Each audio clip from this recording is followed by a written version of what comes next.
Welcome to ദിശ academy. ഞാൻ Aishwarya. So നമ്മുടെ SSC ആൻഡ് റെയിൽവേ എക്സാംസിന് ഏറ്റവും ഹെൽപ്ഫുൾ ആവുന്ന GK ടോപ്പിക്കുകളാണ് നമ്മൾ ഈ GK സ്കോറർ എന്ന് പറയുന്ന സെഷനിൽ ഡിസ്കസ് ചെയ്യാൻ വേണ്ടിയിട്ട് പോകുന്നത്. നിങ്ങൾക്ക് അറിഞ്ഞിട്ടുണ്ടാവും ദിശ അക്കാഡമി പുതിയ ടെക്സ്റ്റ് ബുക്കുകൾ ലോഞ്ച് ചെയ്തിട്ടുണ്ട്. GK, മാത്സ്, റീസണിങ് ടെക്സ്റ്റ് ബുക്കുകളാണ് നമ്മൾ ലോഞ്ച് ചെയ്തിട്ടുള്ളത്. അപ്പൊ അതിനകത്തുള്ള GK ടെക്സ്റ്റ് ബുക്ക് വെച്ചിട്ടാണ് നമ്മൾ ഈ സെഷൻ കണ്ടിന്യൂ ചെയ്ത് പോകാൻ വേണ്ടി ഉദ്ദേശിക്കുന്നത്. കൂടുതലും സ്റ്റാറ്റിക് GK ആണ് ഇവിടെ വരുന്നത്. ഒരുപാട് എക്സ്പ്ലനേഷനും കാര്യങ്ങളും ഒന്നും ഉണ്ടാവില്ല. വളരെ സ്റ്റാറ്റിക് ആയിട്ടുള്ള കാര്യങ്ങളാണ് ഡിസ്കസ് ചെയ്തു പോകുന്നത്. പക്ഷേ നിങ്ങൾക്ക് എക്സാം പോയിന്റ് ഓഫ് വ്യൂവിൽ വളരെ ഇമ്പോർട്ടന്റ് ആയിട്ടുള്ള കാര്യങ്ങളായിരിക്കും. അപ്പൊ അതുകൊണ്ട് നിങ്ങൾ ക്ലാസ്സിന്റെ കൂടെ തന്നെ കേട്ട് നോട്ട് എഴുതി പഠിച്ചു പോകാൻ വേണ്ടിയിട്ട് ട്രൈ ചെയ്യുക. നിങ്ങൾക്ക് വളരെ യൂസ്ഫുൾ ആയിരിക്കും. അപ്പൊ നമുക്ക് നമ്മുടെ സെഷൻ സ്റ്റാർട്ട് ചെയ്താലോ? ഓക്കെ, സോ നമ്മൾ ഡിസ്കസ് ചെയ്യുന്നത് ഇന്ത്യൻ അറ്റോമിക് റിസർച്ച് ആണ് അല്ലെ. ഇന്ത്യൻ അറ്റോമിക് റിസർച്ച് ആണ് നമ്മൾ ഡിസ്കസ് ചെയ്യുന്നത്. അപ്പൊ ഇന്ത്യൻ അറ്റോമിക് റിസർച്ചിനെ പറ്റി ഡിസ്കസ് ചെയ്യുന്ന സമയത്ത് നമ്മൾ ഏറ്റവും ഇമ്പോർട്ടന്റ് ആയിട്ട് ഓർക്കേണ്ട ഒരാളാണ് ഹോമി ഭാഭ എന്ന് പറയുന്നത് അല്ലെ. ഹോമി ഭാഭ എന്ന് പറയുന്നത്. അപ്പൊ ഹോമി ഭാഭ അല്ലെങ്കിൽ ഹോമി ജഹാംഗീർ ഭാഭ എന്നാണ് അദ്ദേഹത്തിന്റെ പേര്. അദ്ദേഹമാണ് ഇന്ത്യയിലെ ന്യൂക്ലിയർ പ്രോഗ്രാംസ് എസ്റ്റാബ്ലിഷ് ചെയ്യുന്നതിന് ലീഡർഷിപ്പ് കൊടുത്തത്. ഓക്കെ, അപ്പൊ ഫസ്റ്റ് പോയിന്റ് തന്നെ അതാണ്. ഇന്ത്യയിലെ ന്യൂക്ലിയർ പ്രോഗ്രാംസ് എസ്റ്റാബ്ലിഷ് ചെയ്യുന്നതിന് ലീഡർഷിപ്പ് കൊടുത്ത ആളുടെ പേരാണ് എന്ത്? ഹോമി ഭാഭ അല്ലെങ്കിൽ ഹോമി ജഹാംഗീർ ഭാഭ എന്ന് പറയുന്നത്. ഓക്കെ, അപ്പൊ ഇന്ത്യ ശരിക്കും ഒരു ന്യൂക്ലിയർ ഏജിലേക്ക് വരുന്നത് എന്നോട് കൂടിയാണെന്ന് ചോദിച്ചു കഴിഞ്ഞാൽ ഇന്ത്യയുടെ ആദ്യത്തെ ന്യൂക്ലിയർ റിയാക്ടർ സ്ഥാപിക്കുന്നതോട് കൂടിയാണ്. അപ്പൊ ഇന്ത്യയുടെ ആദ്യത്തെ ന്യൂക്ലിയർ റിയാക്ടർ എന്താണെന്ന് ചോദിച്ചു കഴിഞ്ഞാൽ നമ്മൾ പേര് പറയണം, അപ്സര. ഇന്ത്യയുടെ ആദ്യത്തെ ന്യൂക്ലിയർ റിയാക്ടറിന്റെ പേരെന്താണ്? അപ്സര എന്നാണ്. അപ്സര നിലവിൽ വരുന്നത് 4th ഓഗസ്റ്റ് 1956 ഇന്ത്യയിലെ ആദ്യത്തെ ന്യൂക്ലിയർ റിയാക്ടർ ആരാണ്? അപ്സരയാണ്. അപ്സര നിലവിൽ വരുന്നത് 4th ഓഗസ്റ്റ് 1956 അപ്പൊ എന്താണ് പറയാ, അപ്സര എന്ന് പറയുന്ന ഈ ന്യൂക്ലിയർ റിയാക്ടർ ബിൽഡ് ചെയ്തതും ഡിസൈൻ ചെയ്തതും എല്ലാം ഇന്ത്യ തന്നെയാണ് കേട്ടോ. ഈ ന്യൂക്ലിയർ റിയാക്ടർ കംപ്ലീറ്റ് ആയിട്ട് ബിൽഡ് ചെയ്തതും ഡിസൈൻ ചെയ്തതും എല്ലാം ഇന്ത്യ തന്നെയാണ്. പക്ഷേ നമുക്ക് വേണ്ടിയിട്ടുള്ള ന്യൂക്ലിയർ ഫ്യൂവൽ കിട്ടിക്കൊണ്ടിരുന്നത് ഏത് രാജ്യത്തു നിന്നാണെന്ന് ചോദിച്ചു കഴിഞ്ഞാൽ ബ്രിട്ടനിൽ നിന്നാണെന്ന് കൂടെ നമ്മൾ പറയണം. ന്യൂക്ലിയർ ഫ്യൂവൽ മാത്രം നമ്മൾ ബ്രിട്ടനിൽ നിന്നും കൊണ്ടുവരികയാണ് ചെയ്തത്. നമ്മൾ ചില എഗ്രിമെന്റുകളോട് കൂടി ബ്രിട്ടനിൽ നിന്ന് ഇറക്കുമതി ചെയ്തു. പക്ഷേ ഈ ന്യൂക്ലിയർ റിയാക്ടർ ഡിസൈൻ ചെയ്തതും എസ്റ്റാബ്ലിഷ് ചെയ്തതും എല്ലാം ആര് തന്നെയാണ്? ഇന്ത്യ തന്നെയാണ്. ഓക്കെ, അങ്ങനെയാണെങ്കിൽ നമ്മൾ ഈ ഇന്ത്യൻ അറ്റോമിക് റിസർച്ചുമായിട്ട് റിലേറ്റ് ചെയ്തിട്ടുള്ള കുറച്ച് സ്റ്റാറ്റിക് ആയിട്ടുള്ള കാര്യങ്ങൾ ഇതാണ് ഇവിടുന്ന് കൂടുതലും ചോദിക്കാറ്. അത് നമ്മൾ നിർബന്ധമായിട്ടും അറിഞ്ഞിരിക്കണം. അപ്പൊ ആ കാര്യങ്ങൾ നമുക്കിനി ഡിസ്കസ് ചെയ്ത് പോവാം. നമ്മളിപ്പോ പറഞ്ഞ കാര്യങ്ങൾ എന്താണ്? ഇന്ത്യയിലെ ന്യൂക്ലിയർ റിസർച്ചിന് കൊടി പിടിച്ചത് ആരാണെന്ന് ചോദിച്ചു കഴിഞ്ഞാൽ ഹോമി ജഹാംഗീർ ഭാഭ അല്ലെങ്കിൽ ഹോമി ഭാഭയാണ്. ഒന്നാമത്തെ കാര്യം പറഞ്ഞു. രണ്ടാമത്തെ കാര്യം പറഞ്ഞത് ഇന്ത്യയിൽ ആദ്യമായിട്ട് എസ്റ്റാബ്ലിഷ് ചെയ്ത ന്യൂക്ലിയർ റിയാക്ടർ ഏതാണെന്ന് ചോദിച്ചു കഴിഞ്ഞാൽ അത് അപ്സരയാണെന്ന് പറഞ്ഞു. 4th ഓഗസ്റ്റ് 1956 അപ്സര എന്ന് പറയുന്ന ന്യൂക്ലിയർ റിയാക്ടർ നമ്മൾ സ്ഥാപിക്കുന്നത്. അതിനോടൊപ്പം തന്നെ നമ്മൾ പറഞ്ഞു അപ്സര ഡിസൈൻ ചെയ്തത് ഡെവലപ്പ് ചെയ്തത് എല്ലാം ആര് തന്നെയാണ്? ഇന്ത്യ തന്നെയാണ്. പക്ഷേ നമ്മൾ ന്യൂക്ലിയർ റിയാക്ടർ പ്രവർത്തിപ്പിക്കാൻ വേണ്ടിയിട്ടുള്ള ഫ്യൂവൽ എവിടെ നിന്ന് കൊണ്ടുവന്നു എന്ന് ചോദിച്ചു കഴിഞ്ഞാൽ ബ്രിട്ടനിൽ നിന്നാണ് നമുക്ക് ആ ഫ്യൂവൽ കിട്ടിയിട്ടുള്ളത്. ഇത്രയും കാര്യങ്ങൾ നമ്മൾ ഇവിടെ നിന്ന് ഇമ്പോർട്ടന്റ് ആയിട്ട് പഠിക്കേണ്ടതാണ്. അത് കഴിഞ്ഞിട്ട് കുറച്ച് ഇമ്പോർട്ടന്റ് ആയിട്ടുള്ള പോയിന്റുകളും കൂടെ ഉണ്ട്, ഞാൻ പറയാം, നിങ്ങൾ എഴുതി വെക്കുക. ഓക്കെ, ഫസ്റ്റ് കാര്യം എന്ന് പറയുന്നത് father of Indian atomic energy programme ആരാന്ന് ചോദിച്ചാൽ നമ്മൾ ആരുടെ പേര് പറയും? ഹോമി ഭാഭയാണ് അല്ലേ. ഡോക്ടർ ഹോമി ഭാഭ ആണ് നമ്മുടെ അറ്റോമിക് എനർജി പ്രോഗ്രാമിന്റെ ഫാദർ എന്ന് അറിയപ്പെടുന്നത്. Father of Indian atomic energy programme ആരാണ്? ഹോമി ഭാഭയാണ്. അങ്ങനെയാണെങ്കിൽ രണ്ടാമത്തെ കാര്യം ഇന്ത്യയിലെ ന്യൂക്ലിയർ റിസർച്ച് സ്റ്റാർട്ട് ചെയ്ത വർഷം. ഇന്ത്യയിലെ ന്യൂക്ലിയർ റിസർച്ച് സ്റ്റാർട്ട് ചെയ്ത വർഷം ഏതാണെന്ന് ചോദിച്ചു കഴിഞ്ഞാൽ എന്ത് പറയണം? 1945 ആണ്. ഇന്ത്യയിലെ ന്യൂക്ലിയർ റിസർച്ച് സ്റ്റാർട്ട് ചെയ്യുന്ന വർഷം 1945 ആണ്. അപ്പൊ അതിന്റെ ഭാഗമായിട്ട് TIFR അല്ലാന്നുണ്ടെങ്കിൽ ഫുൾ ഫോം എന്താണ്? Tata institute of fundamental research Tata institute of fundamental research എവിടെയാണ്? മുംബൈയിൽ. ഇത് എസ്റ്റാബ്ലിഷ് ചെയ്യുന്നതും ഏത് വർഷം തന്നെയാണ്? ഈ 1945 തന്നെയാണ്. നമ്മൾ പറഞ്ഞത് ഇന്ത്യൻ അറ്റോമിക് എനർജി പ്രോഗ്രാമിന്റെ ഫാദർ എന്ന് പറയുന്നത് ഹോമി ഭാഭയാണെന്ന് പറഞ്ഞു. ഇന്ത്യയിലെ ന്യൂക്ലിയർ റിസർച്ച് സ്റ്റാർട്ട് ചെയ്യുന്നത് 1945 പറഞ്ഞു. ഈ 1945 TIFR അല്ലെ, Tata institute of fundamental research എവിടെയാണ്? മുംബൈയിൽ സ്ഥാപിക്കപ്പെടുന്നത്.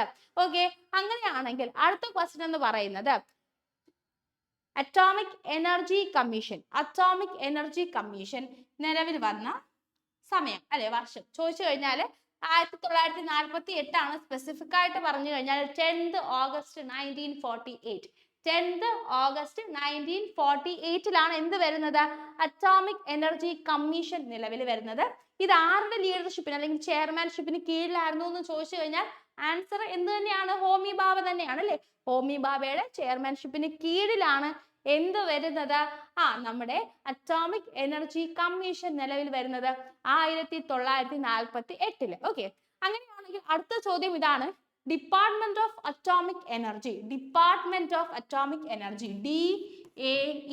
Department of atomic energy DAE establish ചെയ്യുന്ന വർഷം 1954. Department of atomic energy DAE establish ചെയ്യുന്ന വർഷം ചോദിച്ചു കഴിഞ്ഞാൽ നമ്മൾ പറയണം 1954. ഓക്കെ, അങ്ങനെയാണെങ്കിൽ atomic energy institute Trombay AET നിലവിൽ വരുന്നത് 20 ജാനുവരി 1954. അതുപോലെ തന്നെ നമ്മൾ ഏറ്റവും ഇമ്പോർട്ടന്റ് ആയിട്ട് ഓർക്കേണ്ട ഒരു കാര്യം എന്ന് വെച്ച് കഴിഞ്ഞാൽ ഇന്ത്യയിലെ largest nuclear research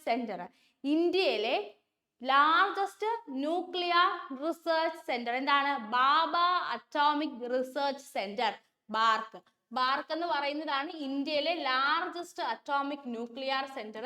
full form എന്താണ്? Bhabha atomic research centre. Homi Bhabha എന്നുള്ള ബാബ അറ്റോമിക് റിസർച്ച് സെന്റർ ആണ്. എവിടെ തന്നെയാണ്? മുംബൈയിൽ തന്നെയാണ്. TFRന്റെ അടുത്തായിട്ട് തന്നെയാണ് വരുന്നത് ബാബ അറ്റോമിക് റിസർച്ച് സെന്റർ. അപ്പൊ ഇത്രയും കാര്യങ്ങൾ ഇവിടെ നമ്മൾ ഇമ്പോർട്ടന്റ് ആയിട്ട് പഠിക്കണം. അതിനോടൊപ്പം തന്നെ ന്യൂക്ലിയർ റിയാക്ടേഴ്സ്, ഇമ്പോർട്ടന്റ് ആയിട്ടുള്ള ന്യൂക്ലിയർ റിയാക്ടേഴ്സ് എസ്റ്റാബ്ലിഷ് ചെയ്ത വർഷം, സ്ഥലം, ഇതൊക്കെ തന്നെ എക്സാം പോയിന്റ് ഓഫ് വ്യൂവിൽ വളരെ ഇമ്പോർട്ടന്റ് ആണ്. അപ്പൊ ഈ കാര്യങ്ങൾ നമുക്ക് പഠിക്കാം. അപ്പൊ ഏറ്റവും ആദ്യത്തേത് ഏതാണ്? അപ്സരയാണ് അല്ലെ. അപ്സര 4th August 1956 നിലവിൽ വരുന്നു. അപ്സര എന്ന് പറയുന്ന റിയാക്ടർ എഴുതിയെടുത്തോളൂ കേട്ടോ. അപ്സര എന്ന് പറയുന്ന റിയാക്ടർ 4th August 1956 നിലവിൽ വരുന്നു. അതിന്റെ പൊട്ടൻഷ്യൽ എത്രയാണെന്ന് ചോദിച്ചു കഴിഞ്ഞാൽ 1 മെഗാവോൾട്ട് ആണ് കേട്ടോ. 1 മെഗാവോൾട്ട് ആണ്. ഓക്കെ, 1 മെഗാവോൾട്ട്.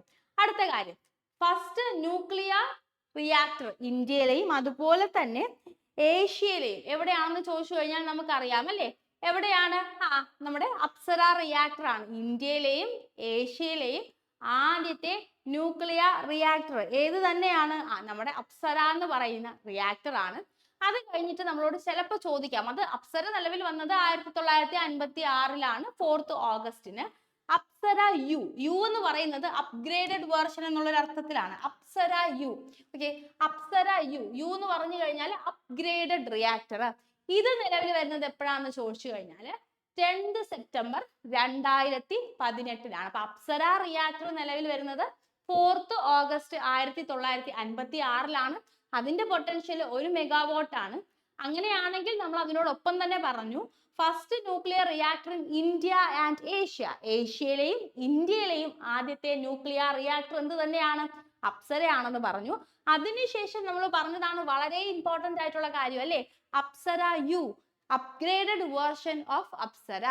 അത് നിലവിൽ വരുന്നത് എപ്പോഴാണ്? അപ്സര യു നിലവിൽ വരുന്നത് എപ്പോഴാണെന്ന് ചോദിച്ചു കഴിഞ്ഞാൽ നമ്മൾ പറയണം 10th September 2018. അപ്പൊ എന്ത് സംഭവിച്ചു?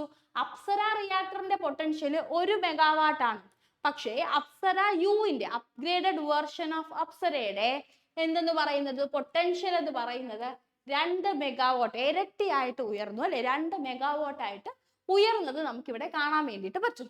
ഓക്കെ, അടുത്തൊരു റിയാക്ടർ ആണ് സൈറസ്, CIRUS. സൈറസ് എന്ന് പറയുന്ന റിയാക്ടർ. ഈ സൈറസ് എന്ന് പറയുന്ന റിയാക്ടർ എസ്റ്റാബ്ലിഷ് ചെയ്യുന്നത് 10th July 1960. അതിന്റെ പൊട്ടൻഷ്യൽ 40 മെഗാവാട്ട്സ് ആണ് കേട്ടോ. അതിന്റെ പൊട്ടൻഷ്യൽ എത്രയാണ്?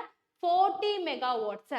സൈറസ് എന്ന് പറയുന്ന റിയാക്ടർ എസ്റ്റാബ്ലിഷ് ചെയ്യുന്നത് 10th July 1960 അല്ലെ. 10th July 1960 അതിന്റെ പൊട്ടൻഷ്യൽ 40 മെഗാവാട്ട് ആണ്. പൊട്ടൻഷ്യൽ 40 മെഗാവാട്ട് ആണ്. ഓക്കെ, അങ്ങനെയാണെങ്കിൽ നമ്മളോട് ചോദിക്കും സൈറസ് എന്ന് പറയുന്ന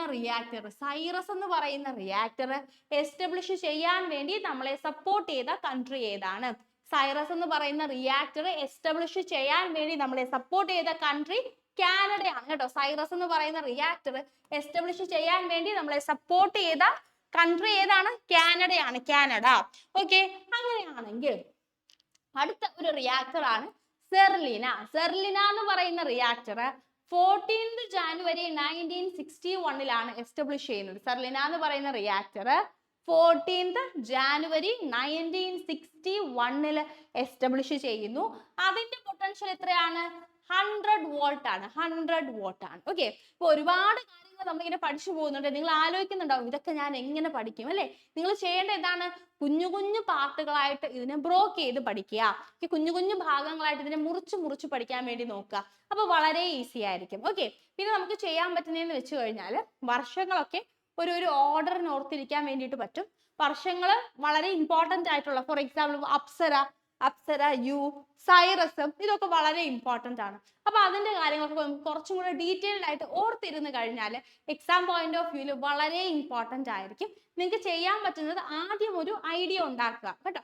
എല്ലാ വർഷങ്ങളും എല്ലാ മാസങ്ങളും ഇത് മാത്രം ഇങ്ങനെ പഠിച്ചു വെക്കാതെ ആദ്യം ഒരു ഓവറോൾ ഐഡിയ ഈ ടോപ്പിക്കിനെ പറ്റി ഉണ്ടാക്കുക. അതിനുശേഷം നിങ്ങൾക്ക് എന്ത് ചെയ്യാം? ഓരോരോ പോയിന്റ് ആയിട്ട് ആഡ് ചെയ്ത് പോവാം.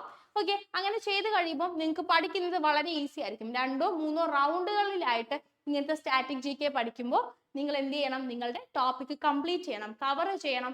അതിനോടൊപ്പം തന്നെ ഒരു ഇമ്പോർട്ടന്റ് ആയിട്ടുള്ള കാര്യമുണ്ട്, റിപ്പീറ്റഡ് റിവിഷൻ വളരെ ഇമ്പോർട്ടന്റ് ആണ് കേട്ടോ.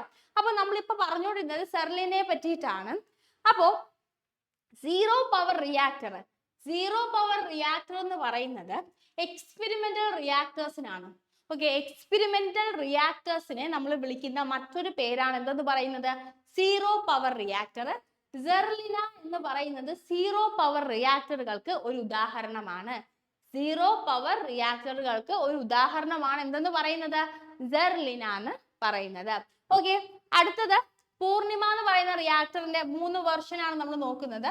പൂർണിമ റിയാക്ടർ എസ്റ്റാബ്ലിഷ് ചെയ്യുന്നത് 18th May 1972 അതിന്റെ പൊട്ടൻഷ്യൽ 1 വോട്ട് ആയിരുന്നു. ഓക്കെ, അത് കഴിഞ്ഞിട്ട് പൂർണിമ 2 എസ്റ്റാബ്ലിഷ്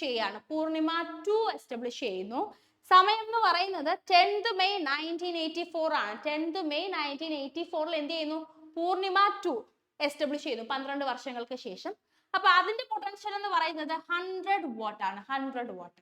അതിനുശേഷം പൂർണിമ 3 ലോഞ്ച് ചെയ്യുന്നു 9th November 1990 പൂർണിമ 3 ലോഞ്ച് ചെയ്യുന്നു. അതിന്റെ പൊട്ടൻഷ്യൽ എന്ന് പറയുന്നത് 1 വാട്ടാണ്.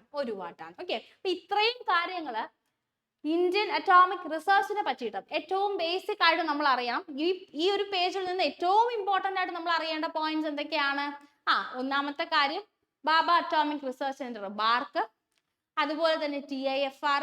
ഇതിന്റെയൊക്കെ ആസ്ഥാനം എവിടെയാ വരുന്നത്? മഹാരാഷ്ട്രയിലാണ് അല്ലെ? അതുപോലെ തന്നെ ഇന്ത്യൻ ന്യൂക്ലിയർ റിസർച്ചിന് ചുക്കാൻ പിടിച്ചത് ആരാണ്? ഹോമി ബാബയാണ്. ആ 2 കാര്യങ്ങൾ നമ്മൾ ഉറപ്പിച്ചു പഠിച്ചു. അതിനുശേഷം അപ്സര എസ്റ്റാബ്ലിഷ് ചെയ്ത വർഷം, അതുപോലെ തന്നെ അപ്സര അപ്ഗ്രേഡഡ് എസ്റ്റാബ്ലിഷ് ചെയ്ത വർഷം, സൈറസ് എസ്റ്റാബ്ലിഷ് ചെയ്ത വർഷം. അതിനോടൊപ്പം തന്നെ സെർലിന എന്ന് പറയുന്നത് എന്താണ്? ഒരു എക്സ്പെരിമെന്റൽ റിയാക്ടർ ആണ്. എക്സ്പെരിമെന്റൽ റിയാക്ടേഴ്സിനെ നമ്മൾ വിളിക്കുന്ന മറ്റൊരു പേരാണ് സീറോ പവർ റിയാക്ടർ. അതുകൊണ്ട് തന്നെ സീറോ പവർ റിയാക്ടറിന് ഒരു എക്സാമ്പിൾ പറഞ്ഞു കഴിഞ്ഞാൽ നമുക്ക് സെർലിനയുടെ പേര് പറയാൻ പറ്റും. ഇത്രയും കാര്യങ്ങളൊക്കെ ഇവിടെ നിന്ന് നിർബന്ധമായിട്ടും ഓർത്തിരിക്കുക കേട്ടോ. അതുപോലെ തന്നെ TIFR എസ്റ്റാബ്ലിഷ് ചെയ്ത വർഷം, ഇന്ത്യൻ ന്യൂക്ലിയർ റിസർച്ച് സ്റ്റാർട്ട് ചെയ്ത വർഷം, ഇങ്ങനത്തെ കാര്യങ്ങൾ ഇമ്പോർട്ടൻസ് ആണ്. അതുപോലെ തന്നെ നമുക്കറിയാം അപ്സര ഡിസൈൻ ചെയ്തത്, ബിൽഡ് ചെയ്തതൊക്കെ ഇന്ത്യയിൽ തന്നെയാണ്. പക്ഷേ നമ്മൾ ഫ്യൂവൽ കൊണ്ടുവന്നത് എവിടെ നിന്നാണെന്ന് ചോദിച്ചു കഴിഞ്ഞാൽ നമ്മൾ എവിടെ നിന്നാണെന്ന് പറയണം? ബ്രിട്ടനിൽ നിന്നാണെന്ന് പറയണം. അതിനോടൊപ്പം തന്നെ കാനഡയാണ് സൈറസ് റിയാക്ടർ നമുക്ക് എസ്റ്റാബ്ലിഷ് ചെയ്യാൻ വേണ്ടി സപ്പോർട്ട് ചെയ്ത കൺട്രി. ഇത്രയും കാര്യങ്ങൾ നമ്മൾ ഇവിടെ നിന്ന് ഓർത്തിരിക്കണം. ഓക്കെ, ഇത് വളരെ ഇമ്പോർട്ടന്റ് ആണ്. ഓക്കെ, ഇത്രയും കാര്യങ്ങൾ ഓർത്താൽ തന്നെ ഏകദേശം ഈ ഒരു ഏരിയ കവർ ആയി കിട്ടും. ബാക്കി വർഷങ്ങളൊക്കെ നമുക്ക് പതുക്കെ ആഡ് ചെയ്ത് പോവാം. എക്സ്ട്രാ കാര്യങ്ങൾ പതുക്കെ ആഡ് ചെയ്ത് പോവാം, കുഴപ്പമില്ല. നിങ്ങൾ സമയമെടുത്ത് മൾട്ടിപ്പിൾ റിവിഷൻസ് നടത്തിയിട്ട് പഠിക്കേണ്ട ആവശ്യമേ ഉള്ളൂ. അപ്പൊ ഞാൻ പറഞ്ഞു അല്ലേ, ഇതെല്ലാം തന്നെ ഞാൻ എടുത്തത് നമ്മുടെ GK സ്കോറർ എന്ന് പറയുന്ന ടെക്സ്റ്റ് ബുക്കിൽ നിന്നാണ്. അപ്പൊ നിങ്ങൾക്ക് ഈ GK scorer, GK text book മാത്രമായിട്ട് നിങ്ങൾക്ക് പർച്ചേസ് ചെയ്യാനുള്ള ഓപ്ഷൻ ഉണ്ട് കേട്ടോ. നിങ്ങൾക്ക് വേണമെന്നുണ്ടെങ്കിൽ വളരെ നല്ല രീതിയിൽ ഓർഗനൈസ്ഡ് ആയിട്ട് എല്ലാ GK സബ്ജക്റ്റുകളും ടാബുലാർ കോളംസ് ഒക്കെ ആയിട്ട് നിങ്ങൾക്ക് പഠിക്കാൻ പറ്റും. നിങ്ങൾ ഇനി നോട്ട് എഴുതിയ സമയം കളയണ്ട, നിങ്ങൾക്ക് ഡയറക്റ്റ് ടെക്സ്റ്റ് ബുക്ക് വെച്ച് പഠിക്കാം.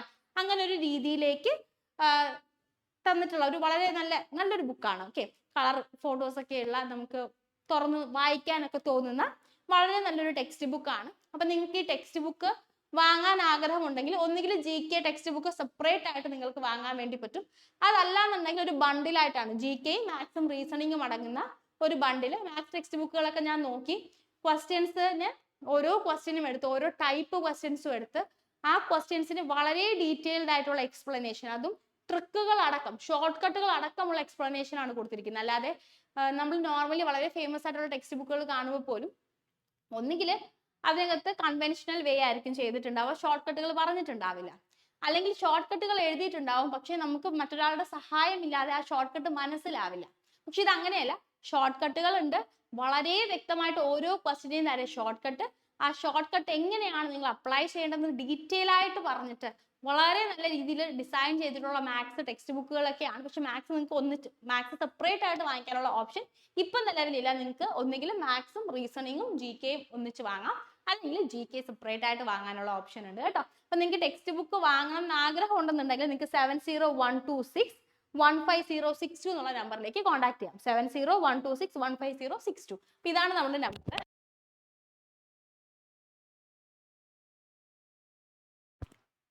ഈ നമ്പറിലേക്ക് കോൺടാക്ട് ചെയ്ത് കഴിഞ്ഞാൽ നിങ്ങൾക്ക് ടെക്സ്റ്റ് ബുക്ക് വാങ്ങാൻ പറ്റുന്നതായിരിക്കും. അപ്പൊ നമുക്ക് അടുത്ത സ്ലൈഡിലേക്ക് പോവാം. സോ നമ്മൾ ഇനി ന്യൂക്ലിയർ ടെസ്റ്റുകളെ പറ്റി, ഇന്ത്യയിലും അതുപോലെ തന്നെ ലോകത്തിലും നടന്നിട്ടുള്ള ഡിഫറെന്റ് ആയിട്ടുള്ള ന്യൂക്ലിയർ ടെസ്റ്റുകളെ പറ്റിയിട്ടാണ്, അതിന്റെ ഇമ്പോർട്ടന്റ് കാര്യങ്ങളാണ് ഈ ടേബിളിൽ പഠിക്കാൻ വേണ്ടി പോകുന്നത്.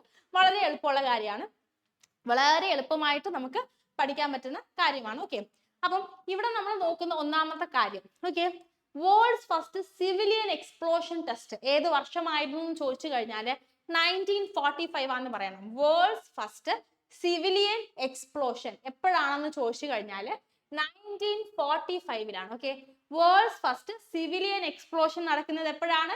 1945. അങ്ങനെയാണെങ്കിൽ വേൾഡിലെ തന്നെ ഫസ്റ്റ് നോമിനൽ എക്സ്പ്ലോഷൻ നടക്കുന്നത്, വേൾഡിലെ ഫസ്റ്റ് നോമിനൽ എക്സ്പ്ലോഷൻ നടക്കുന്നത് എപ്പോഴാണെന്ന് ചോദിച്ചു കഴിഞ്ഞാൽ എവിടെയാണെന്ന് ചോദിച്ചു കഴിഞ്ഞാൽ നമ്മൾ അമേരിക്കയിലാണെന്ന് പറയണം. ഓക്കെ, വേൾഡിലെ ഫസ്റ്റ് സിവിലിയൻ എക്സ്പ്ലോഷൻ നടന്ന വർഷം 1945 ആണ്. അങ്ങനെയാണെങ്കിൽ ഫസ്റ്റ് നോമിനൽ എക്സ്പ്ലോഷൻ എവിടെയാണ് നടന്നതെന്ന് ചോദിച്ചു കഴിഞ്ഞാൽ നമുക്ക് പറയാം അമേരിക്കയിലാണ്. ഓക്കെ, അങ്ങനെയാണെങ്കിൽ വേൾഡിലെ site of the world's first nuclear explosion എവിടെയാണ് എന്ന് ചോദിച്ചു കഴിഞ്ഞാൽ ട്രിനിറ്റി സൈറ്റ് ആണ് കേട്ടോ. ട്രിനിറ്റി സൈറ്റ് ആണ് അലംഗാർഡോ ബോംബിംഗ് റേഞ്ച്, മെക്സിക്കോയിലാണ് കേട്ടോ. മെക്സിക്കോയിലെ ട്രിനിറ്റി സൈറ്റിലാണ് വേൾഡ്സ് ഫസ്റ്റ് ന്യൂക്ലിയർ എക്സ്പ്ലോഷൻ നടക്കുന്നത്. ഇത്രയും കാര്യങ്ങൾ നമ്മൾ ജനറലി പറഞ്ഞു, പക്ഷേ ഇതിൽ ഇമ്പോർട്ടൻ്റ് ആയിട്ട് ഓർക്കേണ്ട കാര്യങ്ങൾ മറ്റു ചിലതാണ്.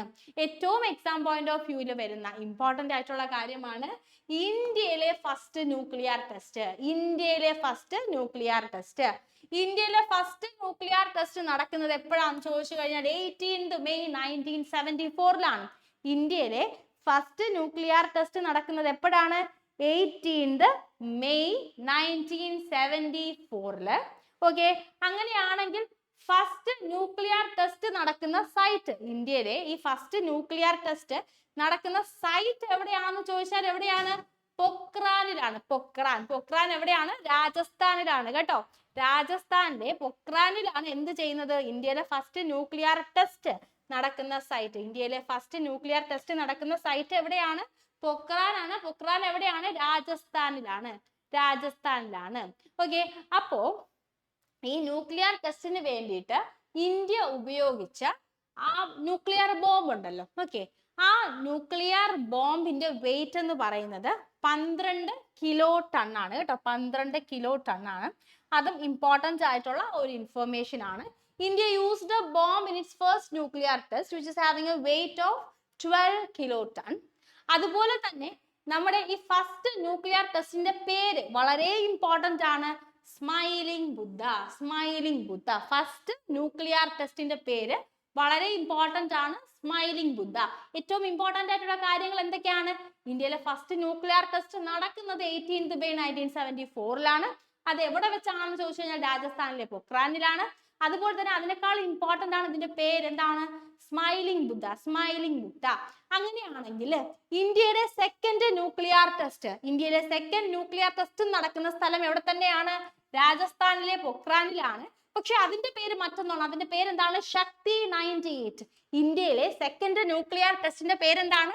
ശക്തി 98 എന്നാണ്. അപ്പൊ ഇത് നടക്കുന്ന സമയം എന്ന് പറയുന്നത് 11th May, അതുപോലെ തന്നെ 13th May 1998 11th and 13th May 1998 ഈ ടെസ്റ്റ് നടക്കുന്നത് കൊണ്ട് നമ്മൾ ഇതിന്റെ പേര് എന്തിട്ടു? ശക്തി 98. അപ്പൊ first nuclear test Pokhran, second nuclear ടെസ്റ്റും പൊക്രാൻ തന്നെയാണ്. ഫസ്റ്റ് ന്യൂക്ലിയർ ടെസ്റ്റിന്റെ പേര് എന്താണ്? സ്മൈലിംഗ് ബുദ്ധ എന്നുള്ളതാണ്.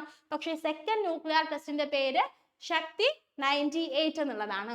ഇത്രയും കാര്യങ്ങളും നമ്മൾ ഇമ്പോർട്ടന്റ് ആയിട്ട് ന്യൂക്ലിയർ ടെസ്റ്റിനെ പറ്റി അറിഞ്ഞിരിക്കണം. ഓക്കെ, അങ്ങനെയാണെങ്കിൽ നമുക്ക് കുറച്ച് ഇമ്പോർട്ടന്റ് ആയിട്ടുള്ള ഇന്ത്യയിലെ ന്യൂക്ലിയർ പവർ പ്ലാന്റുകൾ ഏതൊക്കെയാണെന്ന് നോക്കാം. ഇന്ത്യയിലെ വളരെ ഇമ്പോർട്ടന്റ് ആയിട്ടുള്ള കുറച്ച് ന്യൂക്ലിയർ പവർ പ്ലാന്റുകൾ. അതുപോലെ തന്നെ വേൾഡിലെയും നമുക്ക് ഏറ്റവും exam point of view important ആയിട്ടുള്ള ന്യൂക്ലിയർ പവർ പ്ലാന്റുകൾ ഏതൊക്കെയാണെന്നാണ് നമ്മൾ ഡിസ്കസ് ചെയ്യാൻ വേണ്ടി പോകുന്നത്. അപ്പൊ ഏറ്റവും ഇമ്പോർട്ടന്റ് ആയിട്ടുള്ള കാര്യം, വേൾഡിലെ തന്നെ ഫസ്റ്റ് ന്യൂക്ലിയർ പവർ പ്ലാന്റ് എവിടെയാണ്? റഷ്യയിലാണ് അല്ലെ? വേൾഡിലെ first nuclear power plant Russia, USSR okay. അടുത്തത് വേൾഡിലെ സെക്കൻഡ് ന്യൂക്ലിയർ പവർ പ്ലാന്റ് എവിടെയാണെന്ന് ചോദിച്ചാൽ നമ്മൾ എവിടെ പറയും? അമേരിക്കയിലാണ് അല്ലെ? വേൾഡിലെ first nuclear power plant Russia, അല്ലെങ്കിൽ കുറച്ചും കൂടെ ക്ലാരിറ്റിയോട് കൂടി നമുക്ക് USSR എന്ന് പറയാം. Okay, second nuclear power plant എവിടെയാണ്? അമേരിക്കയിലാണ്. സെക്കൻഡ് ന്യൂക്ലിയർ പവർ പ്ലാന്റ് അമേരിക്കയിൽ. അങ്ങനെയാണെങ്കിൽ ഇന്ത്യയിലെ ഫസ്റ്റ് ന്യൂക്ലിയർ പവർ പ്ലാന്റ് എവിടെയാണ്? താരാപൂരിലാണ് കേട്ടോ. ഇന്ത്യയിലെ ഫസ്റ്റ് ന്യൂക്ലിയർ പവർ പ്ലാന്റ് താരാപൂരിലാണ്. ഓക്കെ, താരാപൂരിലാണ്. അങ്ങനെയാണെങ്കിൽ നമ്മളോട് ചോദിക്കും, താരാപൂരിൽ ഈ ന്യൂക്ലിയർ പ്ലാന്റ് കൺസ്ട്രക്ട് ചെയ്യാൻ വേണ്ടിയിട്ട് നമ്മളെ സഹായിച്ച കൺട്രി ഏതാണ്? Country that cooperated in the construction of Tarapur nuclear power plant. Tarapur nuclear power പ്ലാന്റിന്റെ കൺസ്ട്രക്ഷന് വേണ്ടി നമ്മളെ സഹായിച്ച കൺട്രി ഏതാണ്? അമേരിക്കയാണ്. അങ്ങനെയാണെങ്കിൽ അടുത്ത ഇമ്പോർട്ടന്റ് ആയിട്ടുള്ള കാര്യം, ഇന്ത്യയിലെ ലാർജസ്റ്റ് ന്യൂക്ലിയർ പവർ പ്ലാന്റ്. ഇന്ത്യയിലെ ലാർജസ്റ്റ് ന്യൂക്ലിയർ പവർ പ്ലാന്റ് എവിടെയാണ്? കൂടംകുളത്താണ് കേട്ടോ. ഇന്ത്യയിലെ ലാർജസ്റ്റ് ന്യൂക്ലിയർ പവർ പ്ലാന്റ് കൂടംകുളത്താണ്. അങ്ങനെയാണെങ്കിൽ അടുത്ത ഇമ്പോർട്ടന്റ് ആയിട്ട് എക്സാം പോയിന്റ് ഓഫ് വ്യൂല് ഇമ്പോർട്ടന്റ് ആയിട്ട് ചോദിക്കുന്ന മറ്റൊരു ക്വസ്റ്റ്യൻ ആണ്, country that cooperated in the construction of റൗത്ത്ബാദ nuclear power plant. Rawatbhata nuclear power പ്ലാന്റിന്റെ കൺസ്ട്രക്ഷന് വേണ്ടിയിട്ട് നമ്മളെ സഹായിച്ച കൺട്രി ഏതാണെന്ന് ചോദിച്ചു കഴിഞ്ഞാൽ നമ്മൾ എന്ത് പറയണം? കാനഡയാണെന്ന് പറയണം. കാനഡ. വളരെ ഇമ്പോർട്ടന്റ് ആയിട്ടുള്ള കുറച്ച് പോയിന്റ്സ് ആണ് നമ്മൾ ഈ സ്ലൈഡിൽ പഠിച്ചത് അല്ലെ? എന്തൊക്കെയാണ്? വേൾഡിലെ first nuclear power plant Russia, second nuclear power plant America, ഇന്ത്യയിലെ first nuclear power plant Tarapur. അങ്ങനെയാണെന്നുണ്ടെങ്കിൽ താരാപൂർ ന്യൂക്ലിയർ പവർ പ്ലാന്റിന്റെ കൺസ്ട്രക്ഷന് വേണ്ടി നമ്മളെ സഹായിച്ച കൺട്രി എന്ന് പറയുന്നത് ഏതാണ്? അമേരിക്കയാണ്. അപ്പൊ നമ്മൾ ചോദിക്കും, ഇന്ത്യയിലെ largest nuclear power plant Kudankulam എവിടെയാണെന്ന് നമുക്കറിയാം. എവിടെയാണ്? തമിഴ്നാട്ടിലാണ് കൂടംകുളം. അങ്ങനെയാണെങ്കിൽ country that cooperated in the construction of റൗത്ത്ബാദ nuclear power plant ഏതാണ്? കാനഡ. ഇത്രയും കാര്യങ്ങൾ ഇമ്പോർട്ടന്റ് ആയിട്ട് നമ്മൾ ന്യൂക്ലിയർ പവർ പ്ലാന്റ്സിനെ പറ്റിയിട്ട് ഇന്നത്തെ ഈ വീഡിയോയിൽ ഡിസ്കസ് ചെയ്യുകയാണ്. ന്യൂക്ലിയർ പവർ പ്ലാന്റ്സ് അല്ലെങ്കിൽ അറ്റോമിക് റിസർച്ച് ഇൻ ഇന്ത്യ എന്ന് പറയുന്ന ടോപ്പിക് കഴിഞ്ഞിട്ടില്ല. അപ്പൊ ഈ ടോപ്പിക്കിൽ കൂടുതൽ ഡീറ്റെയിൽസുമായിട്ട് ഈ വീഡിയോയുടെ സെക്കൻഡ് പാർട്ട് നാളെയോ മറ്റന്നാളോ ആയിട്ട് തന്നെ നമുക്ക് അപ്ലോഡ് ചെയ്യാം. അപ്പൊ എല്ലാവരും ഇന്ന് പഠിച്ച കാര്യങ്ങൾ, കുറച്ച് വർഷങ്ങളൊക്കെ വരുന്നുണ്ട്, അപ്പൊ അത്രയും കാര്യങ്ങൾ പഠിച്ച് ക്ലിയർ ആയിട്ടിരിക്കുക. കൂടുതൽ കാര്യങ്ങൾ നമുക്ക് നെക്സ്റ്റ് വീഡിയോയിൽ ഇതേ ടോപ്പിക്കിൽ നിന്ന് പഠിക്കാം. ഓക്കെ, ഇതേ ടോപ്പിക് ഡീറ്റെയിൽ ആയിട്ട് നമുക്ക് പഠിക്കാം. So thank you so much. നിങ്ങൾക്ക് ഈ സെഷൻ ഹെൽപ്ഫുൾ ആയെന്ന് വിചാരിക്കുന്നു. സോ നെക്സ്റ്റ് ക്ലാസ്സിൽ കാണാം. അപ്പോഴേക്കും നോട്ടൊക്കെ പ്രിപ്പയർ ചെയ്ത് കൃത്യമായിട്ട് പഠിച്ചിട്ട് വരിക. ഇനി നോട്ട് പ്രിപ്പയർ ചെയ്യാൻ താല്പര്യം ഇല്ലാത്തവരാണെങ്കിൽ നിങ്ങൾക്ക് ഈ ടെക്സ്റ്റ് ബുക്ക് ചെറിയൊരു എമൗണ്ടേ ഉള്ളൂ, വാങ്ങി വെച്ച് കഴിഞ്ഞാൽ നിങ്ങൾക്ക് ക്ലാസ്സും കൂടെ കണ്ടിട്ട് അതിനോടൊപ്പം തന്നെ വളരെ ക്ലിയർ ആയിട്ട് പഠിച്ചു പോവാം. So thank you so much. നിങ്ങൾക്ക് എല്ലാവർക്കും ഈ സെഷൻ ഹെൽപ്ഫുൾ ആയെന്ന് വിചാരിക്കുന്നു. ബൈ.